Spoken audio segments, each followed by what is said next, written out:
Hey everyone, welcome back for another Naruto related video. Now, a lot of you guys that follow this channel know I've done a good amount of videos on the original Naruto card game that has been long out of print, but you might be surprised to find out that Bandai actually came out with a newer Naruto Boruto card game based off the Chrono Clash system. And I'll explain this system in a little bit because it is kind of important. But with this specific card game, you have two core sets and then two expansion sets. And unfortunately, I think this is probably going to be all the cards they make for this game. There was two issues, I think. One, it just wasn't received as well as the original and maybe even other card games. And two, because this came out just before the pandemic, I think there were probably issues selling the game due to the pandemic. But what I want to do is I want to go through each box and just show you what's included and then also give you, my thoughts on this game. So we're going to start off obviously with the first core box. Now this is the Naruto and Naruto Shippuden set. And you can see from the cover design that we have Naruto Shippuden and then younger Naruto. And in this box, there's not going to be any Boruto characters because that's saved for the later expansions. But if we remove the top, you'll see they did add this insert of a foil version of the front cover. Not sure why. Also, we have a ton of different instructions, or I guess instructions in different languages. So hopefully your language is in here. This is kind of a universal game. They've made it and designed it in a way to where you're able to just kind of pick up on the symbols and play. And I'll explain in just a little bit. But they also added a couple play mats to show you where everything goes. I'll show you the second one as well. And then we have the cards. Now there are two little packs that I'm going to open up at the end of this, but they have a chance to have different cards that are in the game that will be in a foil version. So that is kind of cool. I'm pretty excited. That's probably the most exciting about this whole reveal. But then you have your actual cards. So I'm just going to start off with these larger cards right here. These are your extra cards. They're your more powerful cards that you don't put in your deck. You put them off to the side. But you have Gaara, Naruto in sort of a nine-tail form. And then you have the nine-tail fox spirit, Gamabunta, Shikaku, Sasuke Uchiha in his curse mark form.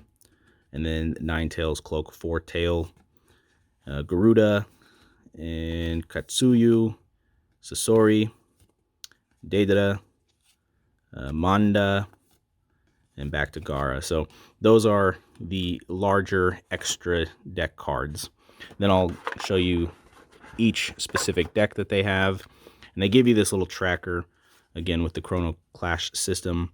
But each card's going to have, I believe, 3 copies. So you have Naruto, then Sasuke, Sakura, Kakashi, Rock Lee, Neji, Tenten, Shikamaru, Choji, Ino, Hinata, Kiba, Ino again, out of place, Shino, then Gaara, Kankuro, Tamari, Haku, and Zabuza.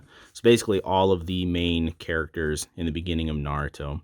And you can see all the different symbols down at the bottom for each of these characters.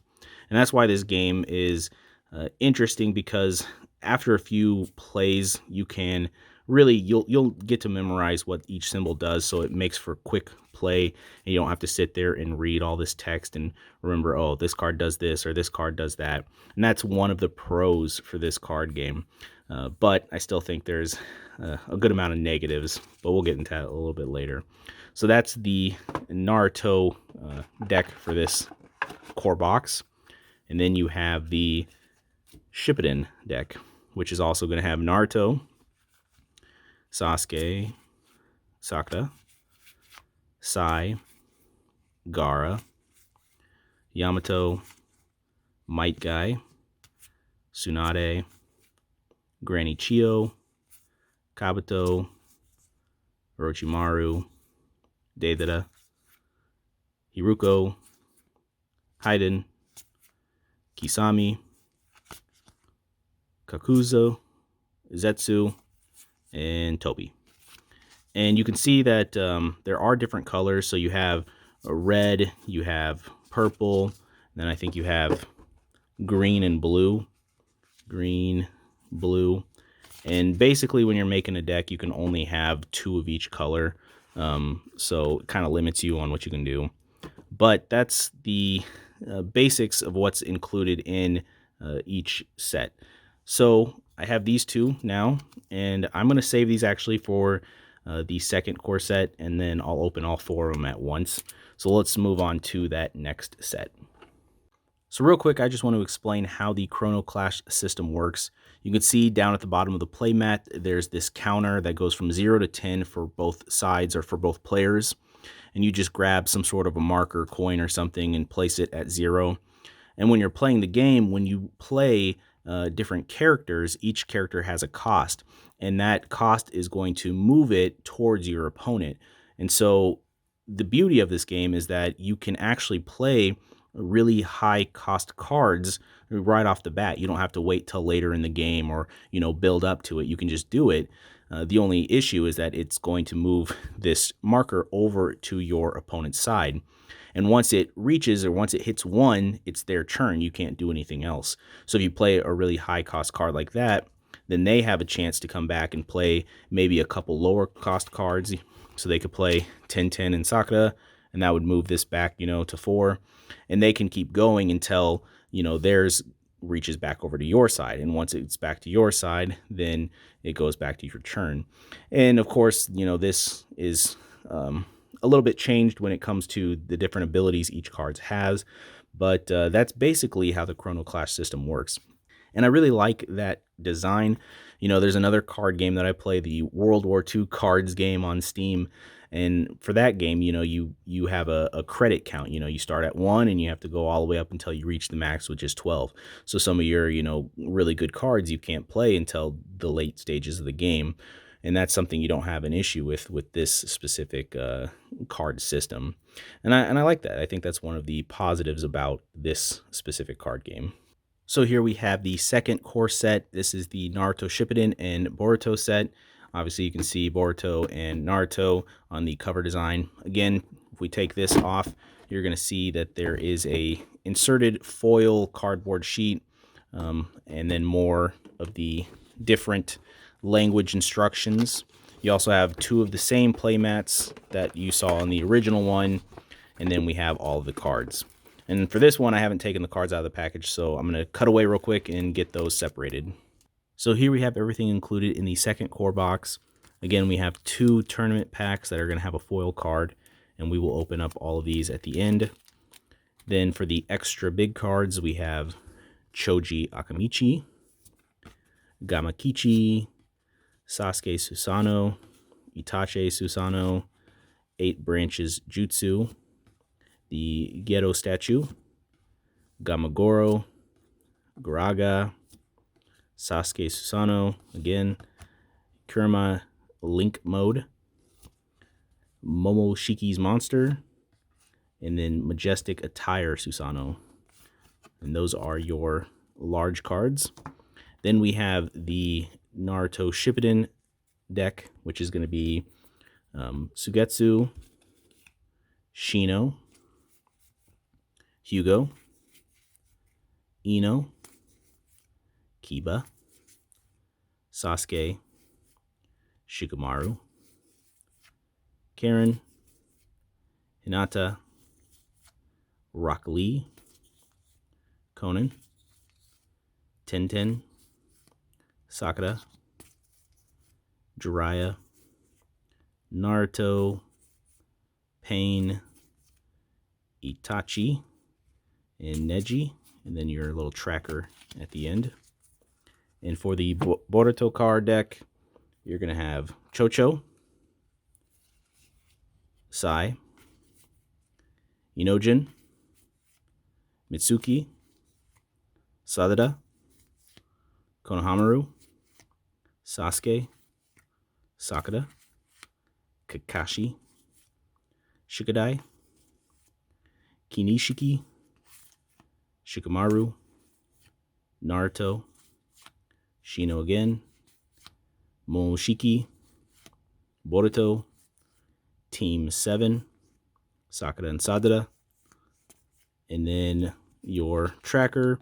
Then I think they added just some extra cards for each deck. And that's everything included in the second set. So here we have the first expansion set, which is the Hokage set. And as you can see, you have the first, second, and third Hokage on the front. And I'm going to destroy this box opening it up, but I'll show you what's inside. Here we have the cards. You have your main deck, and then the extra large set of cards that it comes with. So let me get these out of the plastic and we'll take a look at them.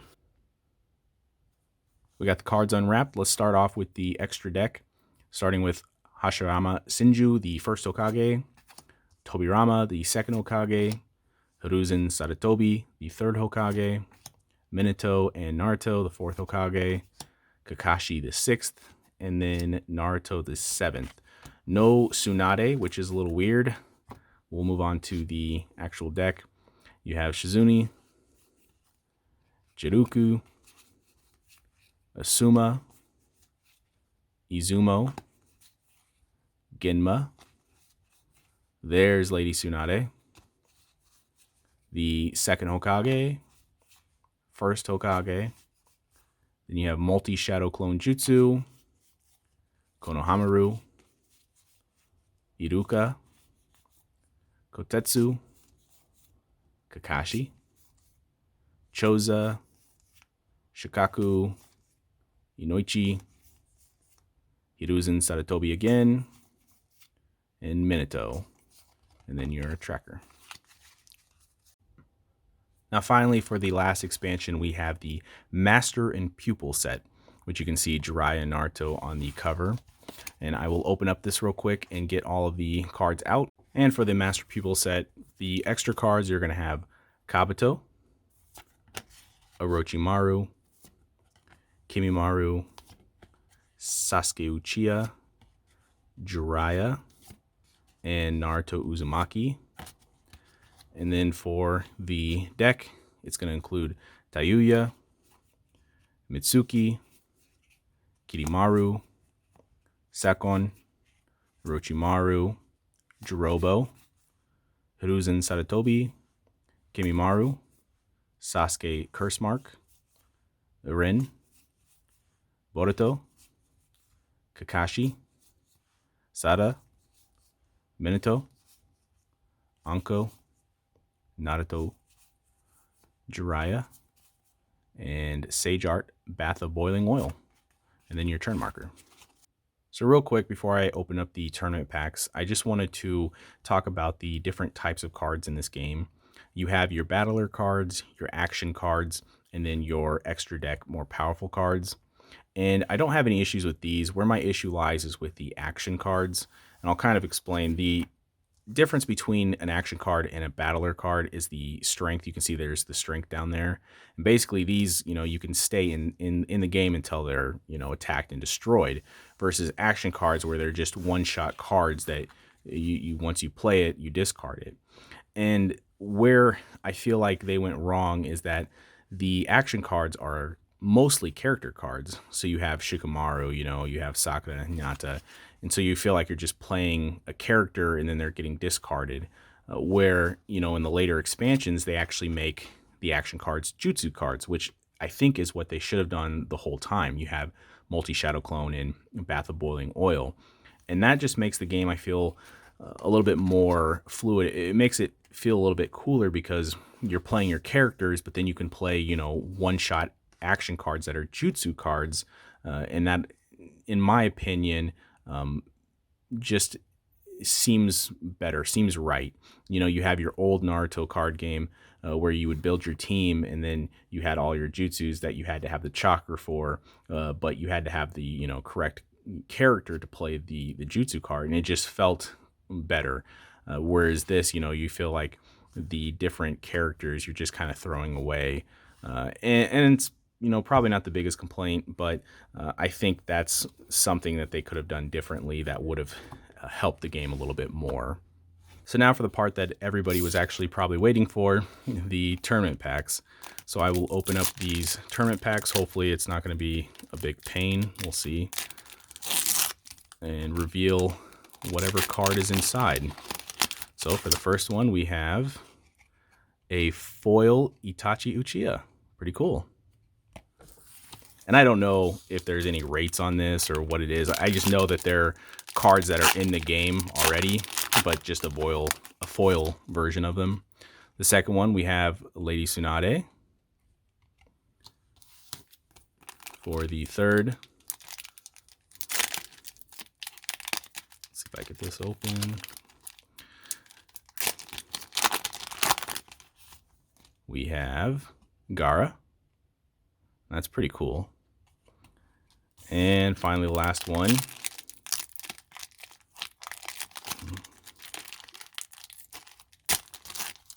Last one we have is going to be Karen. So there we have it. The 4 foil cards that are included in the 2 core sets. So there you go. Now you know exactly what's going to be in each core box and the expansion sets, minus the 4 tournament packs. Obviously, those will be different for each person. And I know I didn't go into, what each ability for each card does. I know there's a lot of different symbols you can see at the bottom of the card.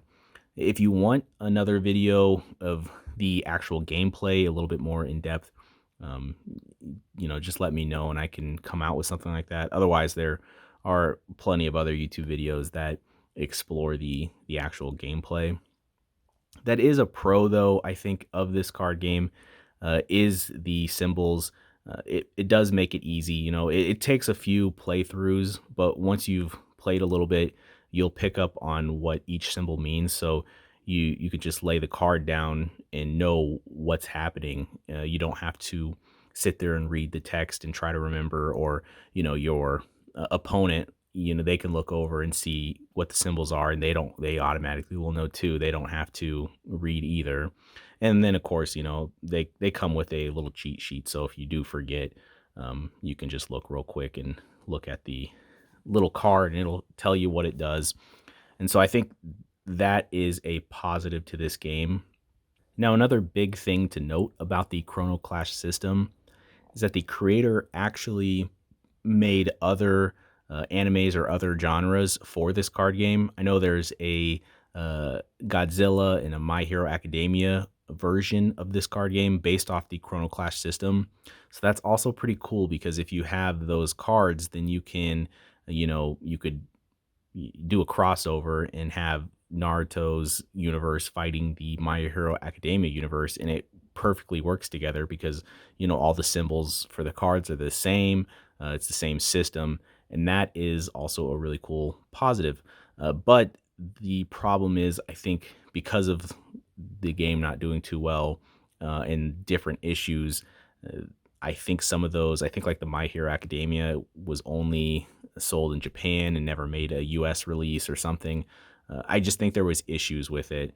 And so I guess time will tell if they continue on with this system and make, more genres, if they have different animes. I think that would be cool. And I think that would only help grow this card game. But I'd be surprised. I think most people probably don't even know this game exists. Ultimately, for this game on itself, I think it's pretty fun. It's a competitive game that you can play, and I'm a competitive person, so I enjoy it. But if you're comparing it to like the original Naruto card game, or if you're comparing it to maybe some of the other more popular card games out there, I don't think it's as fun as those card games. So that pretty much wraps up this video. I appreciate you guys sticking around and taking a look at the second best Naruto card game. I'm still hoping that in the future somebody's going to come out with a online Naruto CCG or Naruto card game.